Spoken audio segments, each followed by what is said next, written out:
mi si agwa bo me ta na na mi onu enyoro apona okwo bo bo go do chana ayro oro dorin ade kan yan iso be ru ni iri te gbo di wiege ebuge dero ki o se adodo mo ji ke se mi mu ne bi yo yo ga ne o ko ye paru guru so uzo bo je ko ko be aga ne me ko ye paru guru so uzo bo je ko odi obowo na po ya pe ba e o aga ne me ko ye paru guru so uzo bo je ko ubi elo ro ga de di ri wiege ba o aga ne me ko ye paru guru so uzo bo je ko ni me tayo ware Isarakpa bejoye, Isarakpa bejo neno, Isarakpa beje. Oshari wu jayiwo, ayi ko beroma. Oshari redi mena mi masawu juwewo. Oshiri tede rare, aye mlolo jere. Imasa gbedi bize, oni nobo akpo natarewo. Isarakpa beje, Isarakpa beje wato. Isarakpa beje, Isarakpa beje na. Isarakpa begenda, Isarakpa. Oba olapo kuku. Oshari kuja iwo, ayi ko bero. Ai ma bie. Oshari lori mena mi masagu juwo. Ojeni ma. Ojiri tadera. Tadera re. Ayi ma lo jirere. Baba gbori mi le mori no bolu ya mi tare. Isarakpa bejoye, Isarakpa bejoye. Ekworo.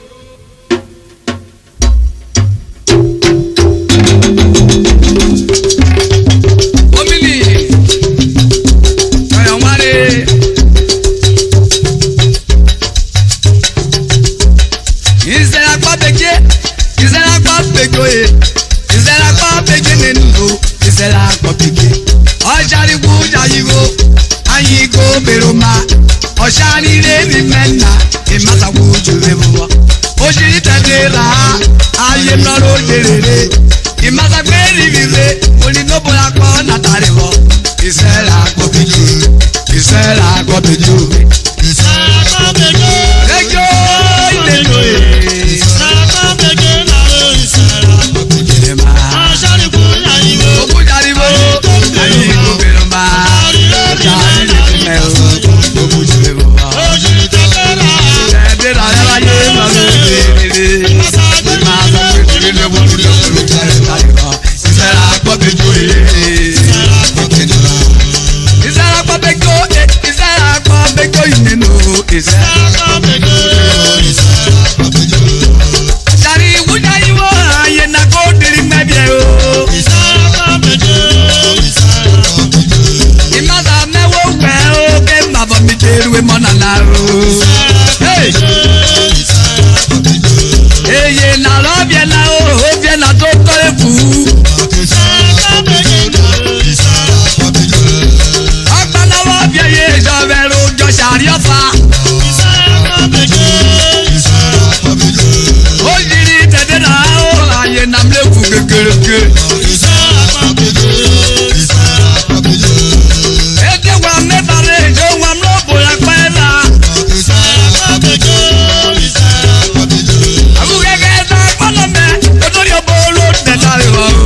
fẹ́ fún rọ́yè.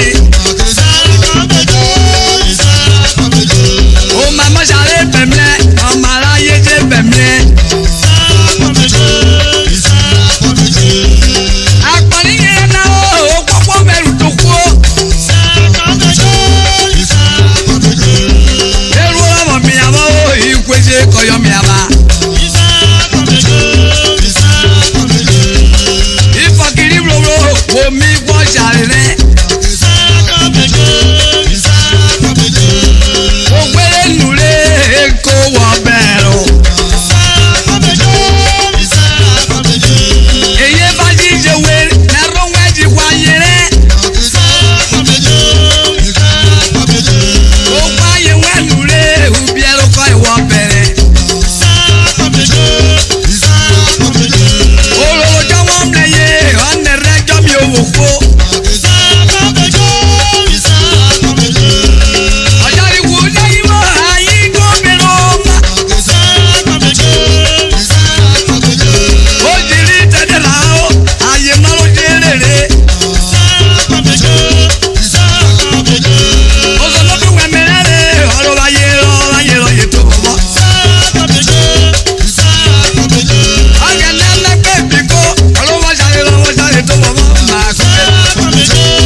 jẹrẹ ọ̀rọ̀ mi.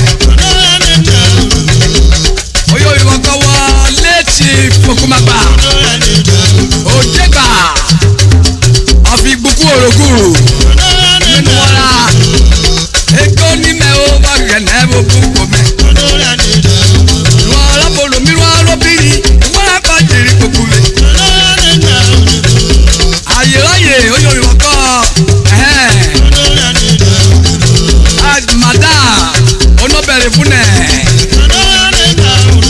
Èyí fi àfọ̀nyọ́bìrò òròkù. Ọmọdún wẹ́rẹ́rì anẹ́gbẹ́ yẹlò màmá. Ọmọdún wà mí kú ibẹ́rẹ́rì anẹ́gbẹ́ yẹlò màmá. Oyè olùkọ́wọ́ Mr. Vincent Okumagba ẹ̀mẹ́nu wọ́lá. Meat pizza Nigeria limited. Oyè olùkọ́wọ́ ìkìlọ̀ yẹ̀rọ ọyọ̀ tó a ẹ̀mẹ́nu wọ́lá. Ọ̀gẹ̀ àbúrò dẹ́rì òpé mú dáyà kẹ́. Ìfọ̀kẹ́rọ̀ máa mú rẹ̀ wọ́rí ọ̀gẹ̀ nẹ́sí lóhùnú. Èrú ká àmẹ́wẹ́ gẹ́rẹ́ ó bá gẹ̀dẹ́ bó bùkún wẹ̀.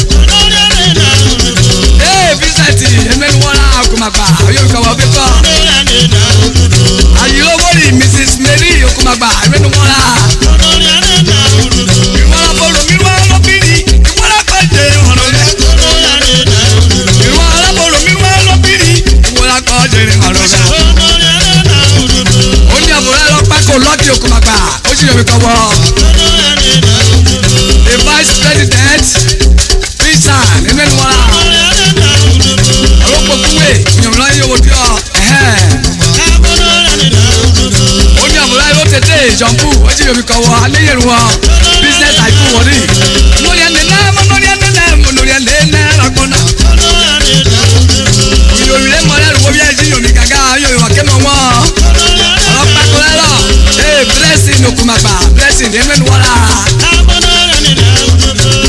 Jessica ó sì yòmí kọ́ wọ́ ìjọmọ́ràn yàn. Ó ní àbúrò ẹran mọ́tẹ̀ sista bèbí ó yòmí kọ́ wọ́. Ọ̀yà ìrú wèmí ló rọ̀ mí ọ́ Mrs. Akpẹ́ ẹ̀mẹ́nu wọ́lá. Olórí ẹni nẹ̀rẹ̀ pọ̀ náírà olórí ẹni nẹ̀rẹ̀ pọ̀ náírà. Àlójì Yorùbá kọ́ mọ́ ayọ̀ òbèrè ayọ̀ Isaac. Òsòdò obìnrin ẹ̀ máa ń gbùrẹ́ dúdú àgbà bí dùrẹ́ rẹ̀. Ìlú alábọ̀rọ̀ mi wá lóbìnrin ìwọ́lá kọ́ jẹrẹ ọ̀rọ̀ rẹ̀. Nínú ìlú máa sùn dé lóbìnrin rẹ̀ olórí ẹni nẹ̀rẹ̀ o.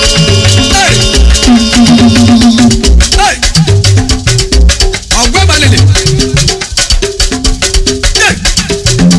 ọ̀dẹ̀ chief abu wanọ̀gọ̀ yà wọ́tù ọ̀fọ̀rọ̀kù kìdọ̀ ẹgbẹ́dì bukẹ̀lẹ̀ bíkù èlì ọ̀yọ́ kìdàgbàrà àríyù bí yorùbá ọ̀dí onórogbo àṣejì kódọ̀ oyè òbíkẹ́ yàrá yìí bẹ̀rẹ̀ owó ìnà Mrs. Kate wanọ̀gọ̀ Mrs. Deborah wanọ̀gọ̀ àyẹjọ́ bí òbí náà kó yà yé wa ọ̀pákọ́yé oyè òbíkẹ́ chief abẹ́jẹ́ wanọ̀gọ̀ àná wàá kó bíró lẹ́rù wéwó tọ̀yọ̀ kẹ́ wọ́n yóò nógbó ekura eremo dẹkẹnẹ eta family eburo ogun wani wa kiko bi ruo ọlọpọpọ wà láàrin òmìnira yìí yóò wò di o mílíò.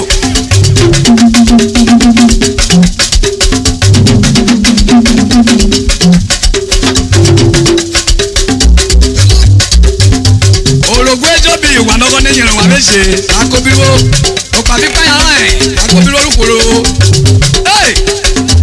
ọ̀párùkúrò bẹ́ẹ̀ bọ́ òrògùn anẹ́jì ìrùnwé àgbẹ̀rẹ̀ ìwọ sọ́ni rán ẹ̀ ọmọdé lámọ̀ ìwà lọ́gọ́ orúkọ gbèwékù yẹ gbogbo lọ́gọ́ wọ́n ní ìgò iye àgùtù nínú wa.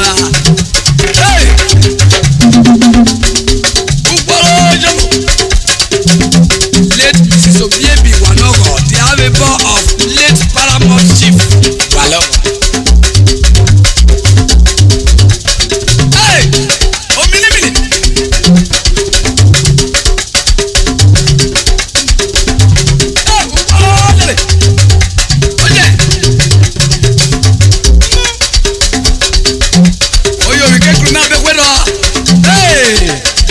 Amen George ayi fada ogebeje iroko oyo bi kowo aye meka do ebe ogbo bikoro ala se mejo enwo wo pa se ala wo ni gomo oyo bi kowo se me fada hey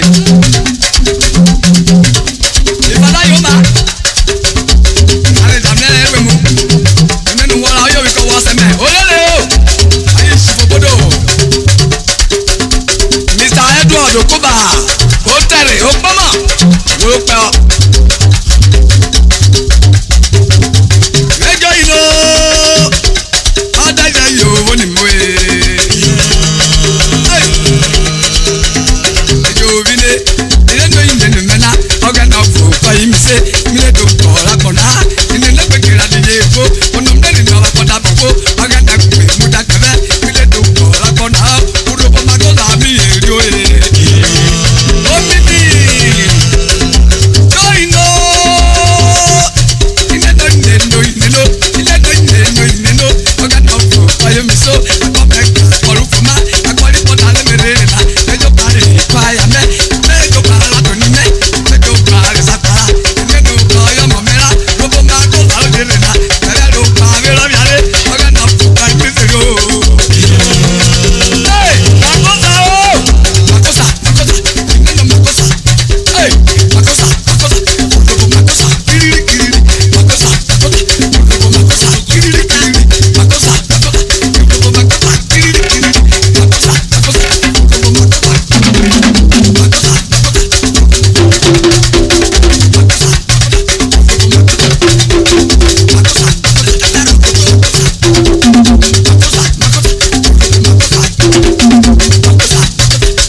Igbo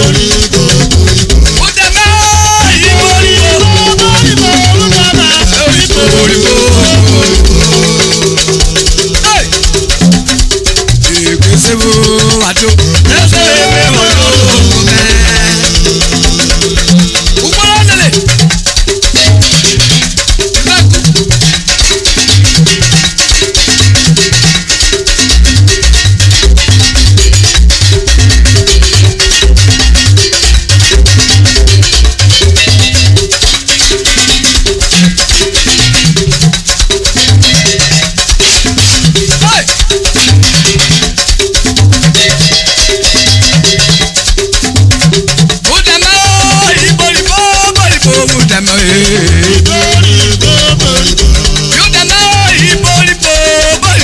udeme oko ibaba juwele mojo emi moji duwe yo udeme